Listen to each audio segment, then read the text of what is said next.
Welcome to Terror in Tandem, a podcast about finding entertainment in the macabre. Hosted by the knowledgeable and lovable Laura and Richard Mathiasen. Each episode, we discuss the horror genre, from books to film to TV and beyond. Sometimes even from the beyond.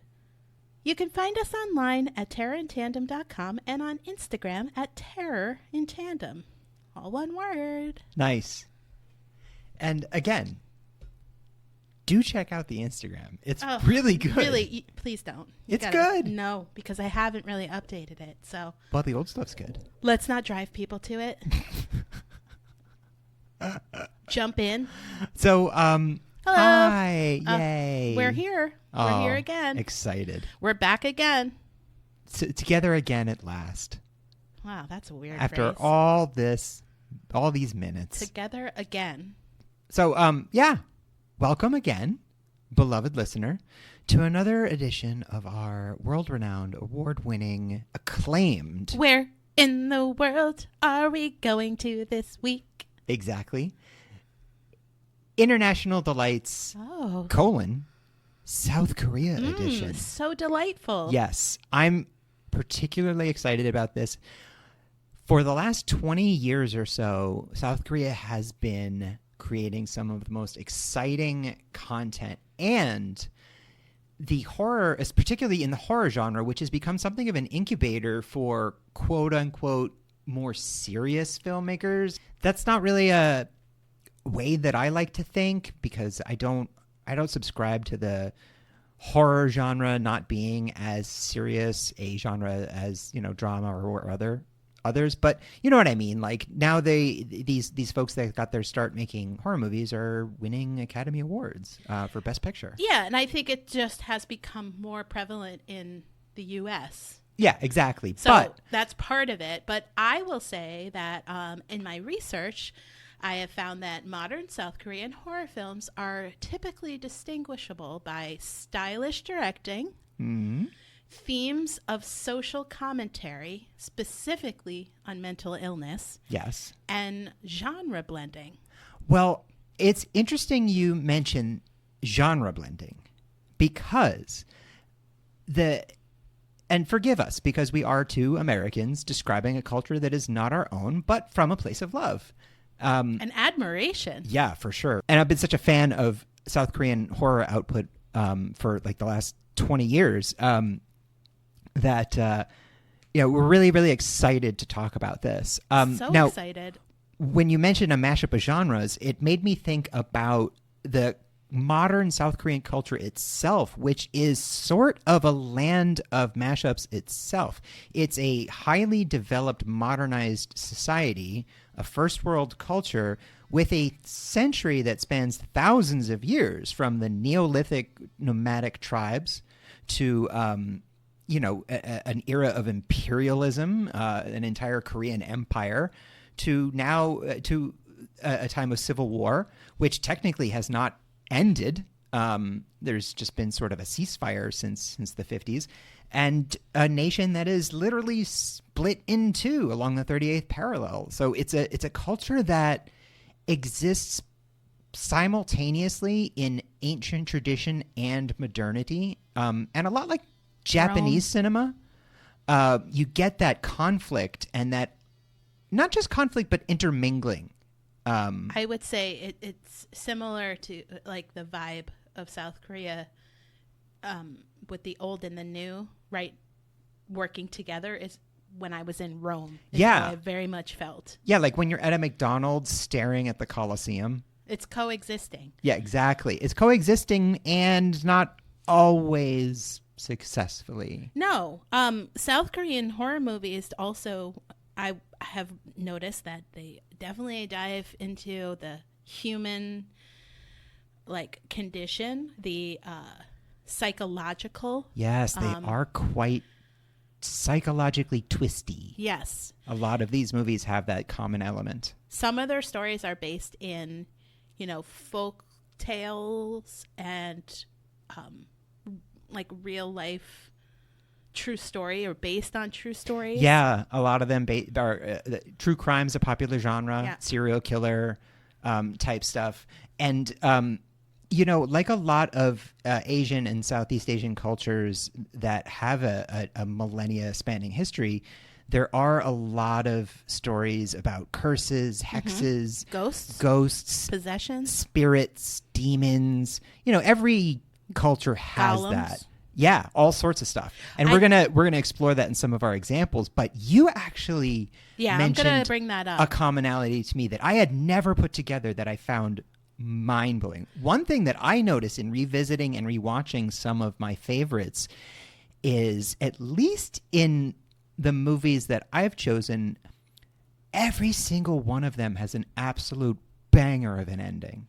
South Koreans, you gotta filmmakers, watch the stingers. Really know how to end a movie. Holy shit! You have to watch the stinger. Yeah, that's true. So we're going to talk about that too. We just recently together watched a movie that changed quite radically. You stood up and you were ready. I was ready to turn it room. off, and if I had, we would have missed a mid-credits little interlude that was incredible. Fucking also changed the entire vibe of the movie. It was amazing. Anyway, we'll talk about that. But welcome, South Korea. Welcome, fans. Join us on this exploration of this country that neither of us have been to, but whose culture we've both been enjoying for many, many years. I'm pretty sure our musical contributor has been. That is very possible. Yeah, our jet-setting, continent exploring, he wants to modern be called, Marco Polo. Lipschitz. Mr. Lipschitz. Modern Marco Polo, Mr. Lipschitz, musician extraordinaire. Marco Lipschitz. Exactly. Apologies to the real Marco Lipschitz. We do not condone nor endorse shaming you on this horror theme podcast. One of the other things about South Korean movies, and the thing that I'm going to bring up is feminine or female mental illness as a plot device. I've noticed that in quite a few of the South Korean horror readings. Oh, for sure. And films. But this also brings me to this larger point that I want to make, which is the fear is an inward fear.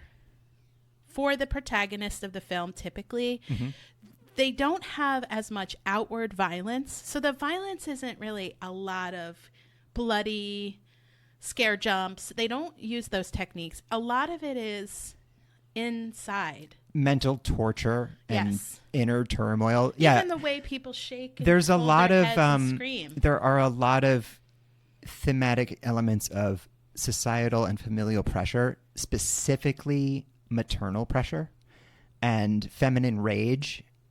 Is deeply explored in a lot of these movies in a way that is extremely refreshing from a Western point of view, where that's still a very lightly touched upon and often controversial for some reason topic. It's like the control that the female has to have, and then the ultimate inability to control it. It's, that's one thing I love about South Korean horror output is it's basically the antithesis and cure for the highly curated other aspects of some South Korean media, like K-pop and things like that. And no offense intended, but a lot of that imagery is very meticulously crafted, curated, and protected.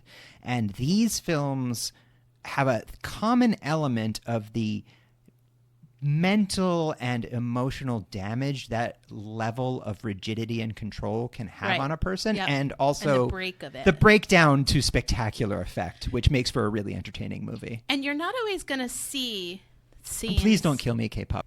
You're not going to see specific scenes of violence necessarily, more of a lead up to it. Well, maybe in the movies you're going to for. Well, or that you're making me watch. But I'm thinking specifically of The Wailing, where it's more the investigation of the murders. Yeah. That shows the violence, not so much the actual, it's actually not showing the violence. It's showing it through the investigation. So I just wanted to say that I know some of the films have overt violence, but if you think about Parasite, You know, it was a lot of dread and what's happening and You know, it's funny to me. mystery around it. And it wasn't, you know, the actual climax of it wasn't really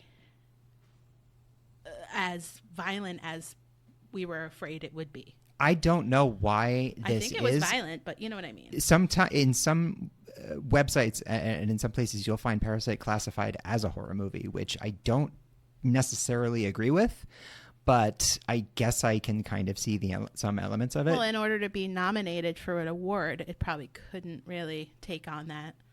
I don't know. I'm just saying it's not a horror movie. I guess it's a horror movie for rich people. I think this drives, a parallel to what actually is happening in society in South Korea. Absolutely. So, suicide in South Korea is of the 12th highest rate in the world, sadly, 4th highest for females. And in 2013, the suicide rate in Korea was 29.1 per 100,000. Which was actually a decrease. In like every one of our International Delight episodes, in our research and in our examination of these films, we get, and why we get such enjoyment out of this is we get a real personal and visceral insight into common fears and concerns of a society. And what we've noticed and observed in our watching of South Korean horror cinema and literature is a lot of this is fear of failure, fear of disappointing others, and not living up to expectations. Yes. So not even also disappointing, not even making those choices, just being afraid. And fear that you are on the wrong path. Because as we mentioned earlier, there are a lot of stories of the clash between modernity and the ancient. And it's a sort of fear that in living this heavily Western influence, because, of America's involvement and occupation following the Korean War, the Korean Civil War, there is a deep Western influence in modern Korean culture. So a lot of these films depict a certain cultural fear of straying too far away from the old ways of doing things and from the national identity. So you get that conflict of what it means to be Korean, not let alone the split between the country itself. One of the movies I'm briefly going to mention really, really highlights that, by the way. Well, do you want to jump into it? I'd love to. Why don't we just start with what you've already mentioned, which I'm going to say flat out is maybe one of my favorites. It's The Wailing. Yeah. 2016, directed by Na Hong-jin, who is one of my absolute favorite South Korean filmmakers. He directed the excellent crime film The Chaser. He wrote The Medium, which is a Thai-South Korean co-production that I am going to be discussing a little bit later. Spoiler alert. So anyway, The Wailing it's a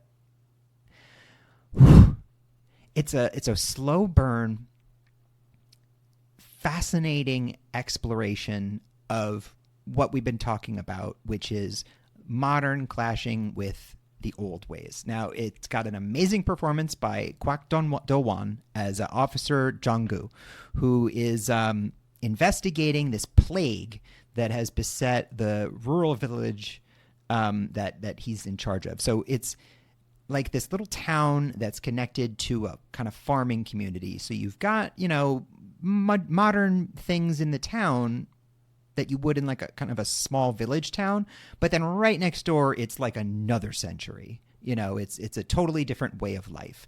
So this strange man shows up, played by the legendary Japanese actor Jun Kunimura, who fans of horror and Yakuza films will recognize from... I Saw the Devil. He wasn't, I don't remember if he was in I Saw the Devil, but he was in Ichi the Killer, Hard Boiled. He's a frequent collaborator with both Takeshi Kitano and Takashi Miike, so he's been in like basically every good movie ever. He's very recognizable. So he arrives in this rural village, which is called Gokseong, and apologies as always if for our pronunciation. But right after he does people start getting sick with this plague that affects them both bodily, but it also causes murderous psychosis. And these murders keep happening. So the police officer, Jong-gu, his daughter gets infected. And this is when this modern 21st century cop starts to abandon modern thinking for more superstitious ways. So he consults shamans who specialize in the old animistic pagan religions. He consults a Catholic priest to find that side of things, because Christianity is very prevalent in South Korea. So things really, really build. It's a very cool insight into Korean exorcisms. A lot of religion is part, Oh, yeah. prevalent. No, South Korea's got a lot of religion. I mean, quite famously, it's got the Moonies, the cult of whatever it is. But, Christianity is a big thing. But anyway, so he explores a lot of different stuff. This is a movie that really heightens the clashes within Korean culture between old and new, between religious beliefs, between attitudes around those things and how to solve these problems. And as always, it's got a fuck you of an ending, like a real bleak, just head twister of an ending that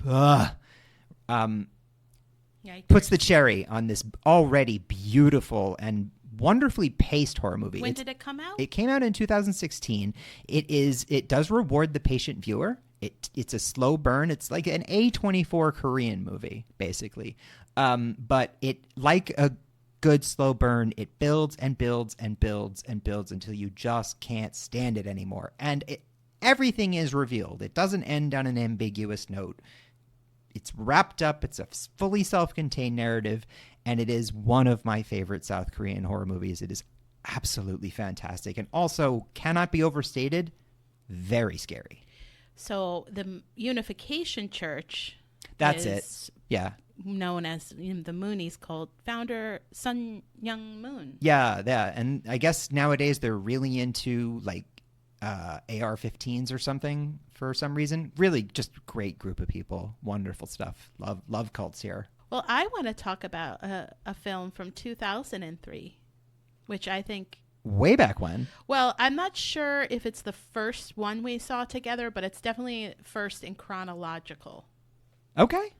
Which is called Tale of Two Sisters. I'm glad you brought that one up. Tale of Two Sisters, I'm not going to attempt to pronounce any names incorrectly. So if you want to share who directed, who starred. It is directed by Kim Ji-woon, who is someone I'm going to be mentioning later. Now, it's a movie that is one that I think we should mention, but I do recommend we try to steer clear of spoilers, because going in blind or going in knowing very little about this movie, it really adds to it. Yeah, I mean, it's now 20 years old. That's true. So, oh my goodness. I understand maybe this is an exposure to South Korean, so I will respect no spoilers. But I did want to mention that it's the highest grossing Korean film, was the highest grossing Korean film. I think that since Parasite. Yeah, that most likely, yeah, has been eclipsed in the last 2 decades. But horror for the win again. And it was the first to be screened in the U.S. First South Korean horror film to be screened in the U.S. No kidding. According to my research. That's awesome. It's also amazing. It's based on the folktale of Janghwa Hongyeon. Okay. Which tells the story of two sisters dealing with a controlling stepmother and a possessive father. I feel like that story shows up in every culture.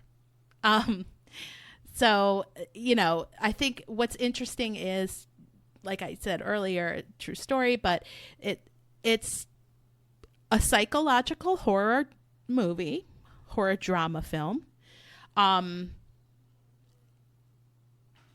There's horror and sadness. Oh God, film. yeah. Devastating sadness. And trigger warning. It's a movie that's about a very strange and very dysfunctional family. Yeah. So there's a lot of abuse. And Soo Yun are two teenage sisters returning from an asylum. One of them. Right. Yeah. One of them has been living at home. The other one returns from a mental institution. To her, like, super loving father and unhinged stepmother. Yes. And the two sisters are constantly picked on and harassed by their stepmother, but they deal with it because of their father. And then strange things start to happen when terrible dreams of their late mother's ghost begin to haunt them. It's basically like if you took the main parts of an Ali Wong special and made it into a horror movie. It has it's a beautifully filmed movie. It's very deliberately paced. I would say it's another movie that rewards a patient viewer.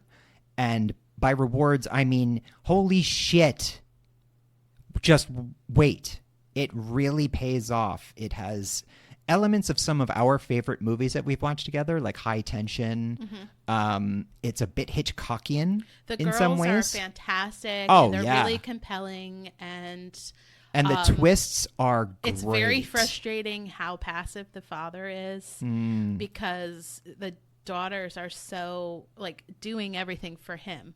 And so desperately hurting. Yeah. And I think it's a very familiar, that's your entry point into the film. I think it's very familiar for a lot of people to love someone who also is disappointing to them. Yes. You right. know, it's a complicated thing that many of us have experienced. You can He's feel the love. one that brought this woman into their home Yes. and family, and it becomes their torture. Yes. And he doesn't do anything about it. But he's not an irredeemable man. No. He is weak. Yes. And his weakness, well, he allows things to happen. He's not strong enough to stop them. And or lonely. I mean, you know. I don't mean for that word to sound so judgmental, but he does what he does. Yeah. But he's not like a mustache twisting of a villain. Man raising two daughters on his own. Mm-hmm. He needs to have a wife culturally. Yes. In yes. the home. And that always goes well. Remember Audition? Yes. Yeah. Even the movie last night. Oh, yeah. That was a stepmother. Yeah, we'll get to that one. So, yeah, Tale of Two Sisters. Highly, highly recommend it. Definitely check it out. It's a smart film. It's more psychological than I would say scary. Yeah, and that's probably the point that I think we should really reinforce is if you're expecting like Friday the 13th. That's not really what we're talking about here. South Korean films are not like that. Yeah. They are, it's more of the torture within. It has a similarity with Japanese cinema in that, and I think this stems from being from cultures that are so ancient in that a lot of these stories are stories of old trauma and repression. They're repressing but they're even also the violence. There's also a pervasive feeling in a lot of these of fate or destiny or being on a path that cannot be altered. You know, and I think that speaks to the expectations of the elders that can never quite be met. Mm-hmm. You're never quite good enough in some people's eyes. So a lot of these movies, it feels like your characters are doomed from the beginning. When you watch them in retrospect, you're like, oh man, you really never had a chance. You were always on this path that you didn't even choose for yourself. Right. And I think that's a big reflection of a modern fear in South Korean society is going through the motions, and a lot of us can probably connect with this, going through the motions in a life that doesn't really always feel like it's ours. Yeah, exactly. Or somebody else is controlling everything. Wonderful. Should we take a break to get back into our back half? We got to make that one.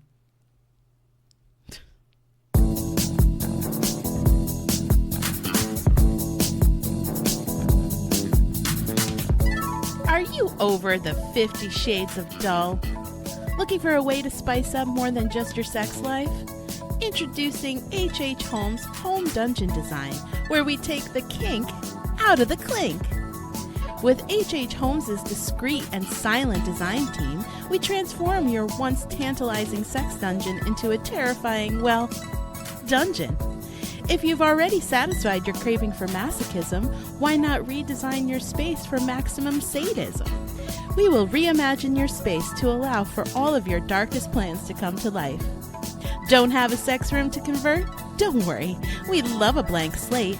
With our 3D specs, we can show you all the horrors, nightmares, and tortures you can create with just a few modifications to your space. Need drainage? We have the latest drainage grading and high flow power technology used by the military to clean their most stubborn messes. So make that call from the last payphone in your town and engage with one of our talented dungeon designers today. This is a fake ad for a fake product on a horror-themed podcast. We do not endorse nor condone kidnapping, torture, or murder, no matter how bougie your kill room is.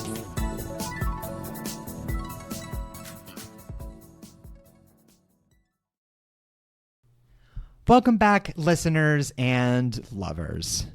What's your next one? My next one is another one from 2016, which apparently was a big year for South Korean horror. Now, this is about as different from The Wailing as you can get, and I do not mean that as an insult. It's another great movie. It is 2016's Train to Busan, directed by Yeon Sang-ho, who also directed the very, very fun Psychokinesis, which I didn't realize when I saw it, but it apparently was South Korea's very first superhero movie. Oh, wow. Yeah, it's a blast. But anyway. So, Train to Busan.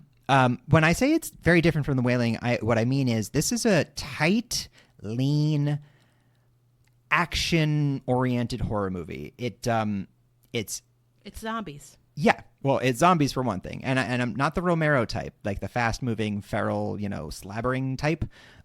So now, essentially, this movie boils down to a shitty father and shitty dad is recently divorced, and he has disappointed his daughter again, choosing work over a recital, and as a result, his daughter kind of breaks down on stage and really embarrasses herself and has a terrible night. And he finally realizes maybe I should put some effort in.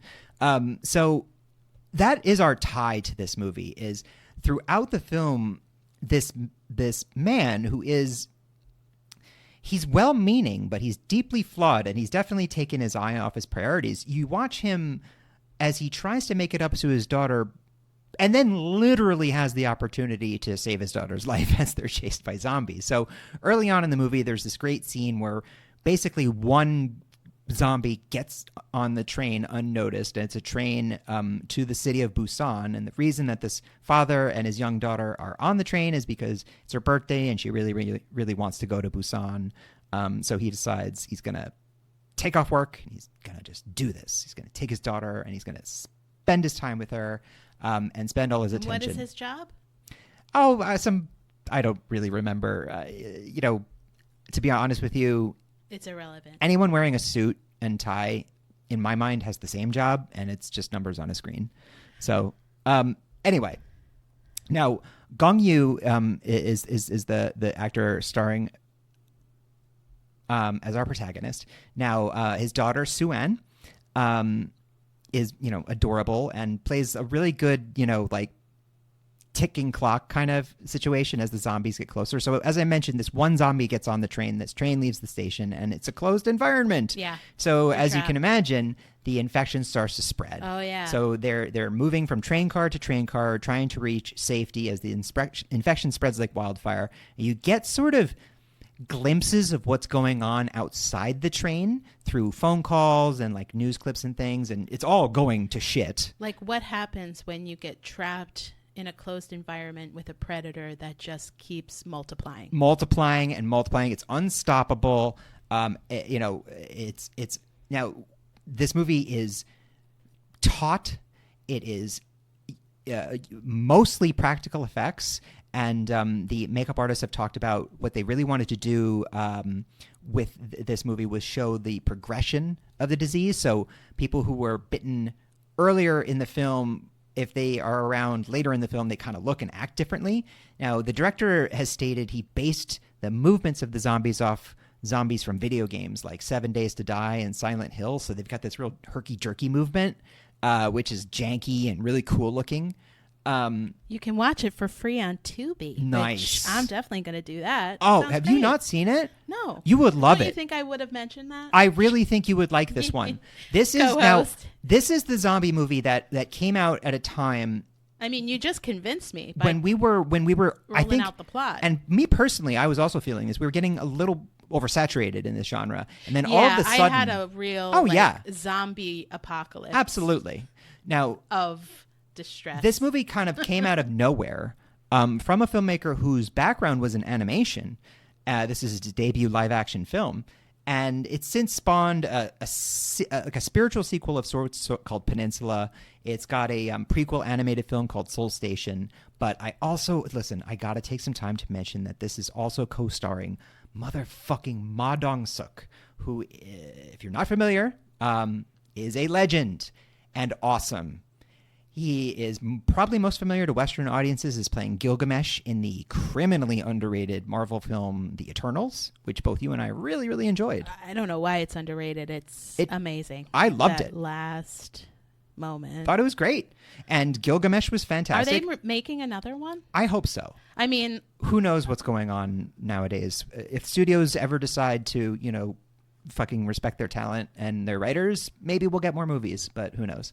So, Ma Dong-suk is one of my favorite Korean actors. He's usually in these awesome cop movies and like gangster films like The Roundup, The Gangster, The Cop, and The Devil.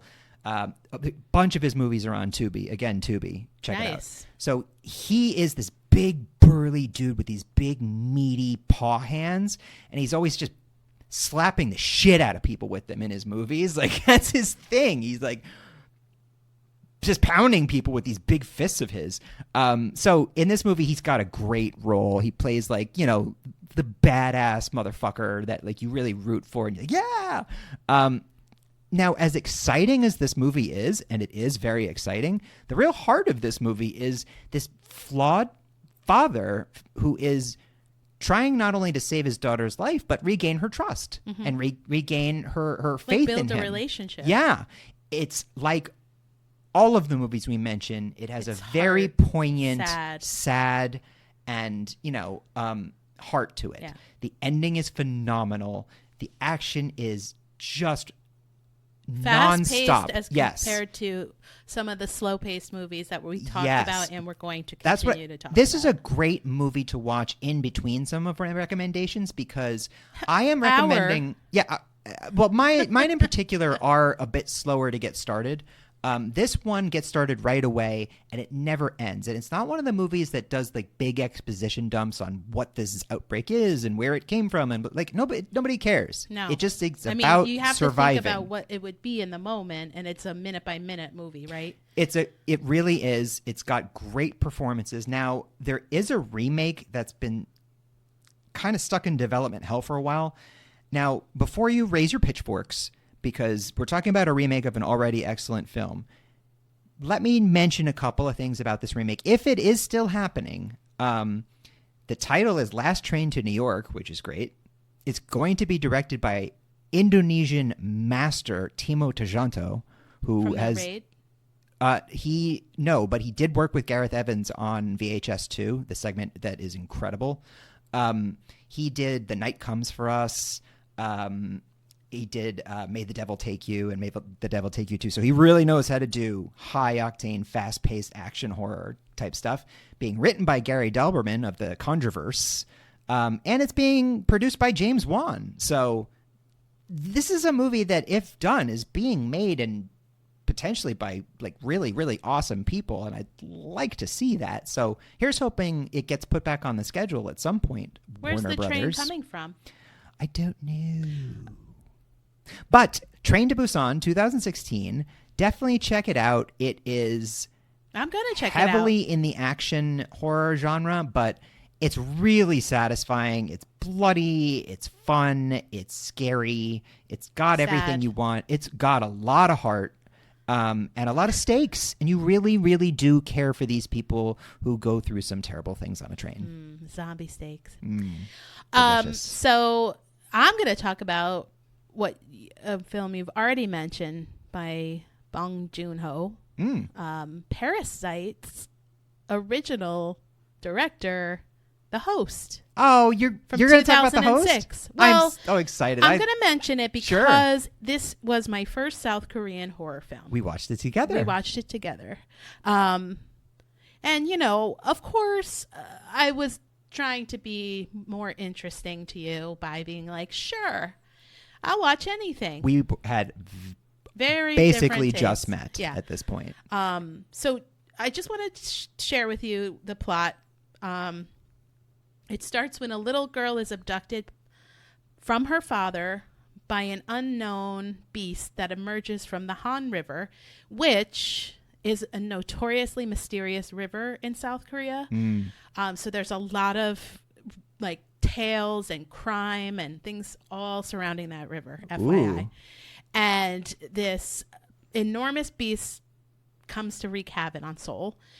And the entire family goes out to find the monster and get the daughter to come home. So it definitely has a view in South Korea, like a view in, you know, South Korean family and community coming together. It is very like well directed and well thought out film. It's first off, it's a monster movie. It's also a bit of a horror comedy. Yeah. It's lighter than, I'd say it's closer to like Okja in vibe than some of Bong Joon-ho's other films. It's like sort it's of starring on the Parasite's Godzilla sort of. Yeah. But it's starring Mine. Parasite's patriarch Song Kang-ho. So if you want to see him as a younger guy playing a very different character. Yeah. And it, at its heart, is essentially a very scathing criticism of the American occupation of South Korea, because it is the American military that causes this disaster in the first place with their hubris. Yeah. So I really recommend, honestly, watch any of Bong Joon-ho's movies. Well, I recommend it because I was recommending I know, this but film. I'm saying you should also check out his sophomore effort, Memories of Murder, which is a serial killer drama that is fantastic. He also did the very cool movie Mother that I believe you and I watched together. Yep. That was really, really good. And he's also done Snowpiercer with Chris Evans. I was a big fan of that one. I haven't seen the show. Not interested in the show. I loved it. So much. It was I loved terrible. it. So Loved the bad. movie. Just stop it maybe 40 minutes before the end. It's based on a graphic novel, and that's how it ended. So oof, it's not great. But anyway, back to The Host. This is a fun movie. It was really a like good entryway before I watched The Dumplings and Three Extremes. You know, Tale of Two Sisters and things like that. So I think it's a good entry point if you like monster movies and it's a lot of fun to watch something accessible. I would say this is a great start. Giant tentacles too. Yeah. And if you want to watch something that is a good entry point, watch Train to Busan, right? Absolutely. Oh, Train to Busan is, listen, it's violent, but it's not so violent that it's like unwatchable. If you can watch a modern action horror movie, you can stomach what's in Train to Busan. You'll be fine. What's your next mention? My next mention and my final big recommendation is 2021's The Medium. Now this is directed by Thai filmmaker Banjong Pisanthanakun, and apologies again if I'm not pronouncing that correctly, but it is a co-production between South Korea and Thailand, and I'm including it in this episode because it was written by the Wailing's Na Hong Jin. So this movie is a mockumentary, meaning it's shot documentary style, and it is ostensibly about Nim, who is the last priestess of Ba Yan, a goddess of a rural Thai region called Isan. Now, the story of Nim is her sister was originally chosen to be the vessel. Her sister named Noi was chosen to be the vessel of Ba Yan. It was like this fertility goddess that, like a lot of older gods and goddesses, isn't really good, isn't really evil by our scale of morality, but sort of exists on a natural spectrum. But Nim is the last caretaker. Now, she's lived her life thinking that she's second best because Noi refused to be the avatar of Bayan and left for the city and converted to Christianity, got married, had a family, gave everything up. And Nim spent her life in this tiny village in the middle of nowhere in Thailand, tending to the village's people and their needs and their spiritual needs and their physical needs and whatnot, just being sort of like a shaman, witch doctor, nurse extraordinaire.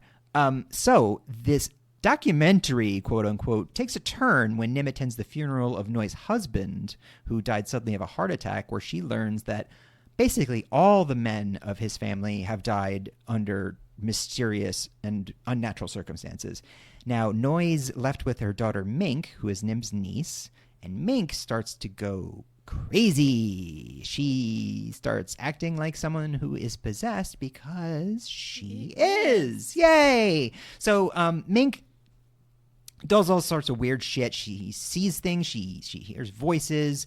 She gets fired from her job for like banging basically every guy in the office. It's really interesting. Like the way this manifests in her is she essentially breaks bombastically and loudly every female expectation and trope placed on her by being sexually promiscuous, and it's caught on security camera, by being outwardly, loud and vocal and profane.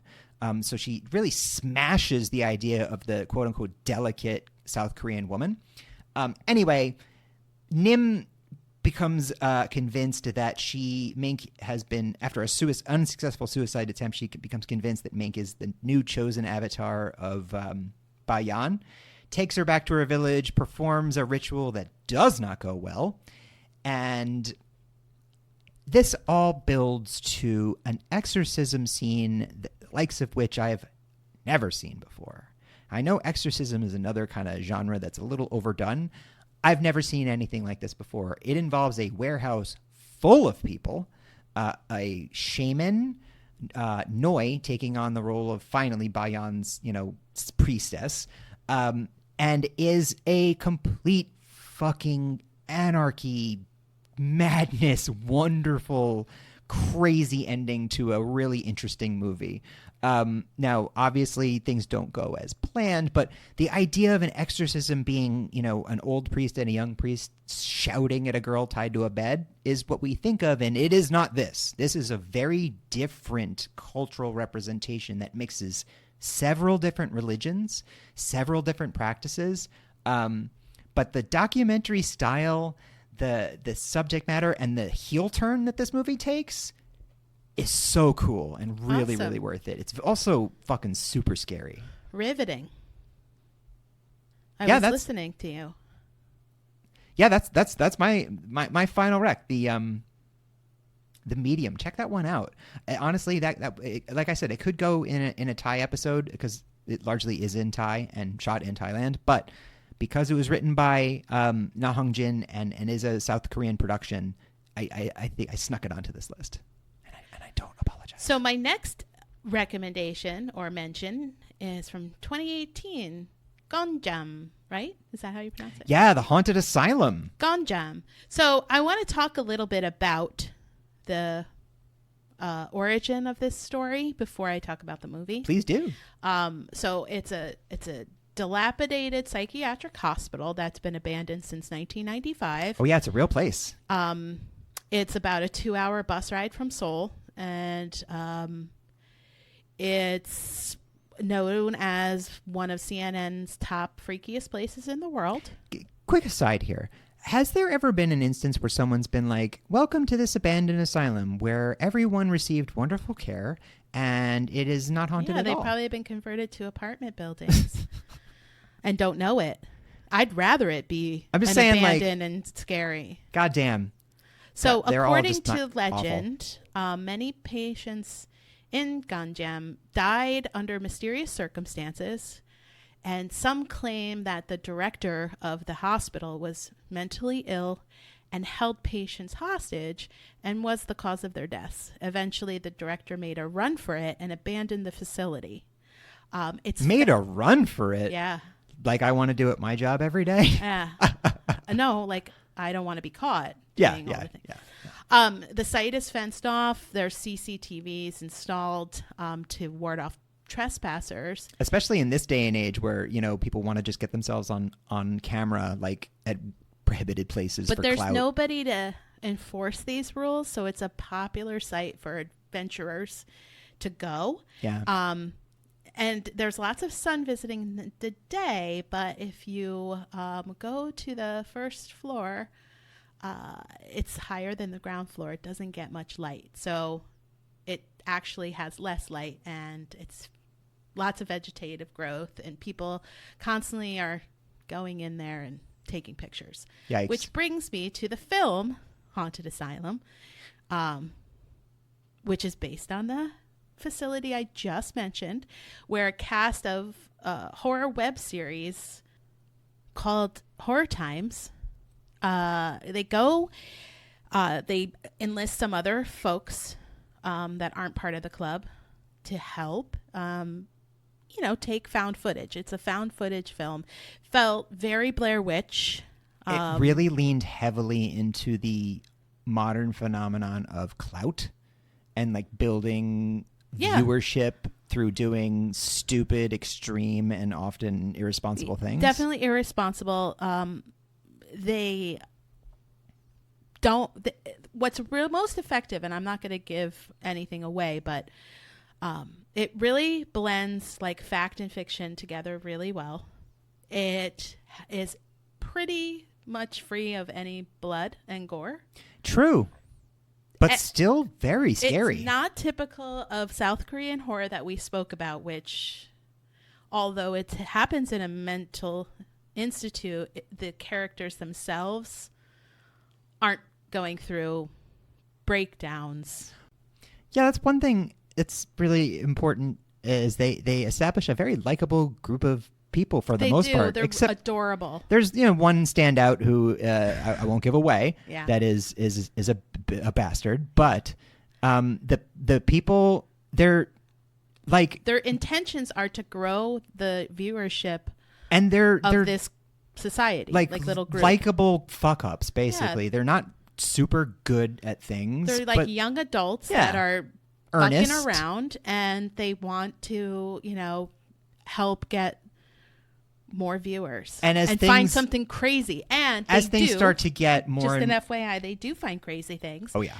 And one of the scariest elements of it is we don't always see the things that they're seeing. We see their reaction to them running from things or not trying to explain things. There's a lot of classic vibe to this movie in that the implication of what's happening is really what's ratcheting the terror up. Yeah. We've built a relationship around them. We want them to be okay. Yeah. Because they're likable and they are not okay. And there are a lot of scenes in this movie where I feel like if they had showed somebody in prosthetics and a rubber mask, it would have taken the scare out of it. Yeah. I was much more afraid of what could possibly be making someone scream that way. Which is exactly Blair Witch of it. Yeah, for sure. So, yeah, check that out. I love that you mentioned that because that was a movie I went into when I first saw it with very low expectations. I was just like, another fucking found footage movie. And it really, really, really impressed me. Thought it was so scary. It was very scary, everyone. And I respect, although I am a bit of a gore hound, I deeply respect how effective and frightening the movie was without a reliance on gore and blood. Yeah, absolutely. Yeah, it did have a body count. Don't make any mistakes about that. But yeah, it's accessible. Watch it. Scare the crap out of yourself. 2 other minor mentions from me. One is The Call. Ooh, from yeah. 2020. We just watched that together recently. And it's based on a 2011 film called The Caller. Yes. Which is itself based on, I believe, a novel by an Italian author. Called Answer the Phone. Oh, my God. Mi dispiace. It centers on a young woman who receives a call from a woman claiming to be brutalized by her mother. But the call is coming from inside the house. From 20 years ago. Yeah. And it's definitely psychological dread. There aren't really jump scares in this movie. Again, it's mental instability. It's a break from reality. And also, we're asked to suspend reality to fill in all the plot holes so that we can get a sense of, what this character is going through and really warm up to her. But I thought that the pacing was good. I thought it was really great. I thought the actress that played the resident of the home special prior to shout out to Jung Jung-soo, who I believe you can find in Money Heist Korea. That's her latest venture. She is fucking phenomenal in this movie. And really, if nothing else, this movie works because of her performance. It also has some really cool visual representations of the effects of fucking with time the way that they do. And it has elements of classic horror movies like Carrie. It's got a little Twilight Zone, some classic Greek irony horror elements of you get be careful what you wish for. Yeah. And it also reminded me in some aspects of Looper. Some of the ways that fucking with the past affects the future. And it was very sad at times. Oh God. And the visual effects were stunning. Let's shout this out. Let's shout this out. When this movie ends, do not turn it off. No. There is a mixed in with the first minute of credits. There are several scenes, an interlude, 3 or 4 scenes that change everything, change the entire tone of the movie, and in my opinion, it's what makes this movie. Well, it changes the ending. So it's ending what takes prior the movie to the credits, and then the 3 or 4 scenes post credits changes the entire ending of the film. Which the tone is what brings it, in my mind, from a thriller into a full-on cosmic horror movie. Well, it doesn't stop. The implication of oh man, it's just so good. It's good and it's sad. It's very heartbreaking. I'm going to say the movie itself has its moments. It can be a bit hit or miss, but for that ending, I absolutely recommend it. You have to watch it. Cinematography was spot on, though, and the performance is really, really even great. The running down that narrow road. And again, the way they represented how reality shifts. Yes. When time in the past is altered was really visually it was compelling. Great. It was really great. I enjoyed it a lot, and I'm glad you mentioned it. Now, I know that I said I was done recommending things, and I lied, because I'm going to recommend one more thing, and it is a contentious recommendation, and it is 2010's I Saw the Devil. Ugh. Now, this is also directed by Kim Ji-woon. This is a really terrible movie. Who directed one of your recommendations, A Tale of Two Sisters. Yeah, I'm not saying it's a bad-looking movie. So, Laura and I watched this together, and we have very different opinions about it, to the point in which I had to watch it a second time to get through the parts that she groaned and cursed through. That's not fair. That is absolutely what happened. I had to watch it a second time because the first time I did yell at you the were screen, like, "Oh, come on, already. fuck this!" So this is movie about a human man. This movie, a regular old human man. This movie is starring Lee Byung-hun, who you might know from Chan-wook Park's amazing debut film Joint Security Area. He's also a big Korean superstar. And motherfucking Choi Min-sik, a.k.a. Odae-soo from, that's right, Old Boy. Yep. So now Min-sik plays a bus-driving serial killer, scary monster, who gets found out by Lee Byung-hun's character, who's a special agent named Agent Soo-hyun. Now, Agent Soo-hyun is enraged by the brutality of these killings, and he decides he's not just going to capture this guy, even though he knows who he is, and that's his goddamn job. He's going to teach him a lesson and punish him. It kind of reminded me of the superlative Dutch horror film The Vanishing, and I do not mean the piece of shit American remake with Jeff Bridges. Don't watch that. It's bad. It had the Hitcher, the relentlessness of the Now, here's the thing. Special Agent Soo-hyun is, like a lot of men, a hero in his own mind and capable of doing things, but when he tries to descend into the very, very dark world of Kyun Chul, who's played by Min-sik from Old Boy, he discovers, I'm not ready for this. And it's basically a movie about, as he sets up Kyun Chul for this increasing series of ruining his life and taking everything away from him and putting him through the ringer. Well, Kyun Choi basically turns the tables on him and fucks with the agent, and he really gets in over his head. And it's a movie about this formerly good man deliberately sacrificing parts of his soul to quote unquote avenge this person's victims. So it's an ugly film. It's relentless. It is a deep exploration into the brutality of both a murderer and a man of the law who has given himself over to rage and vengeance. It's about watching a good man break bad for good reasons, and it's very heartbreaking for that. Also, it doesn't go well, and a lot of repercussions from, psychologically fucking with a psychotic and very successful serial killer. Note to folks at home, don't do that. Just call the cops or something. I mean, listen, if you really like the scene in John Wick 4 of him trying to get up the stairs, then you will really like this movie. Like I said earlier, this movie is very violent and it is unrelenting. Now, my co-host, I believe, had a problem believing the limitations of the human form could withstand some of the torture inflicted upon it. That didn't ruin the movie for me. Little trivia about it. Despite the brutality of the theatrical cut, it underwent 7 rounds of edits before the Korean Film Board would agree to even allow its theatrical release. That's how nasty it originally was, and I want to see the uncut version. So this brings me to a very quick interlude of movies Richard has inflicted upon Laura, inadvertently testing the strength of their marriage. Can I recommend my last? I just want to do this real quick. All right. And it is, tell me if you disagree with any of them. I Saw the Devil as one. Hereditary. The Witch. I mean, I voluntarily went into Hereditary. I'm not saying I dragged you. The Witch, yes. Hereditary, no.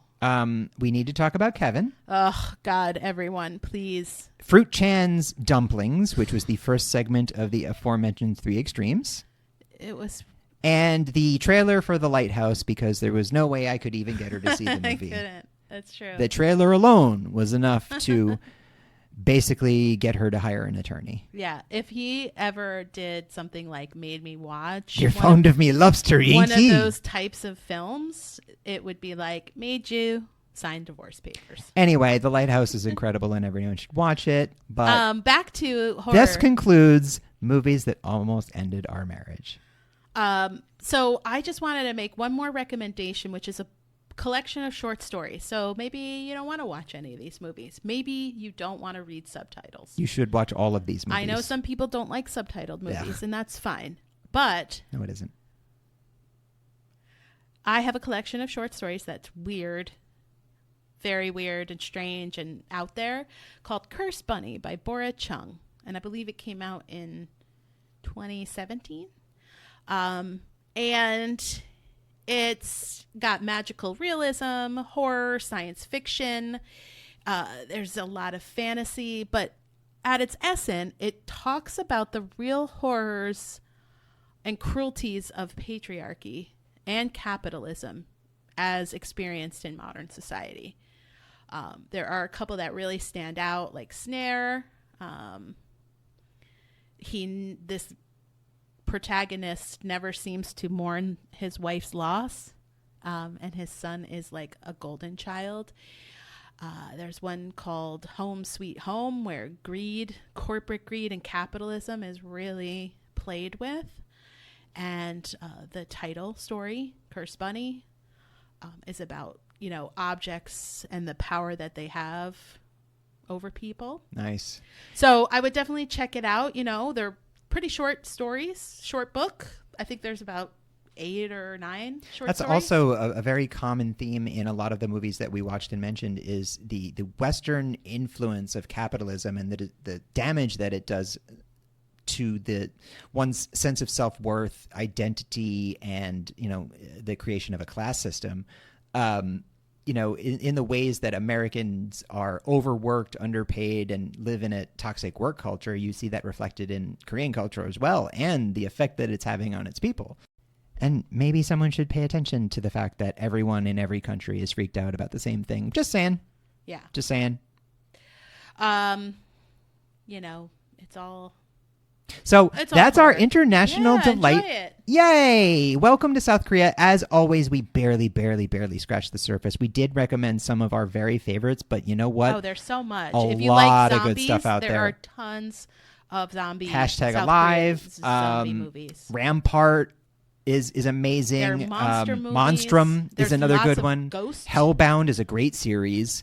Yeah, there's so much lots good of ghost shit. stories. So much good these stuff. Are just Just to get you small started. part. Yeah. We hope that by checking out some of these, we've opened up an entire new world for you, because trust us, as you know, as a longtime viewer and you know, a more recent convert to the world of incredible Korean horror genre, cinema and literature, it's a great journey to take.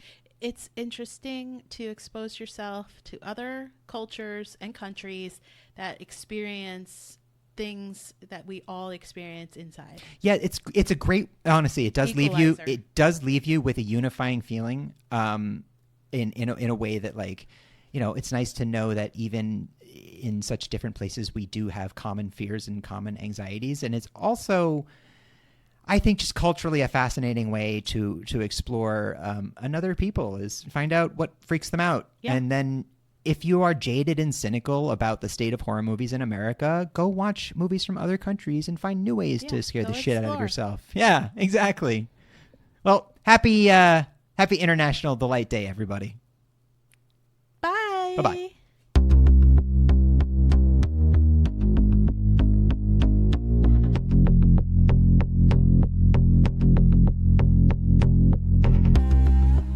Terror in Tandem is written, produced, and recorded by Laura and Richard Mathiasen, and edited and mixed by Richard Mathiasen.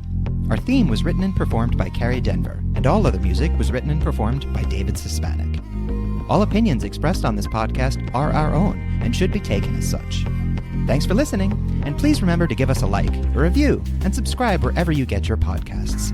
See you next time. We're standing right behind you.